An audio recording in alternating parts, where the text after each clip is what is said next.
Hi! అందరూ ఎలా ఉన్నారు? బాగున్నారా అండి? మేము రీసెంట్‌లీ మోపుదేవి వెళ్ళాం కదా! మోపుదేవి వెళ్ళినప్పుడు మాకు ఊరు దాటేసామండి. మోపుదేవి అనేది దాటేసాము. లాంగ్ వెళ్ళిపోయాం చాలా. అప్పుడు మాకీ ఈ క్రమంలో మాకు ఈ ఒక వంతెన తగిలింది. దీని పేరు వారాహి వంతెన. నెక్స్ట్ ఏమో కొంచెం ఫ్రంట్‌కెళ్ళేటప్పటికి చాలా లాంగ్ పెద్ద వంతెన తగిలినాయండి. నేను రాజమండ్రిలో చూసాను అంత లాంగ్ బ్రిడ్జ్. తర్వాత ఇది చూసాను. ఇట్లా అంటే మనకి టోల్‌గేట్ ఒకటి తగులుతుంది.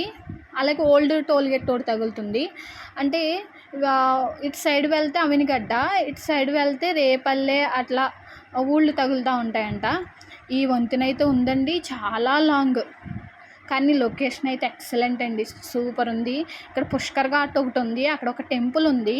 మేము విజిట్ చేయలేదు. ఎందుకంటే మేము అక్కడ మోపుదేవి వెళ్ళాలని ఒక టెన్షన్‌లో ఉన్నాం. అంటే మాకు కొంచెం అంటే చాలా లాంగ్ వచ్చేసాము అని అదొక టెన్షన్‌లో ఉన్నాము.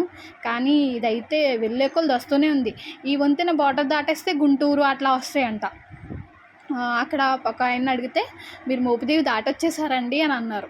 అప్పుడు మళ్ళీ బ్యాక్ వచ్చి మోపిదేవి టెంపుల్కి వచ్చాం.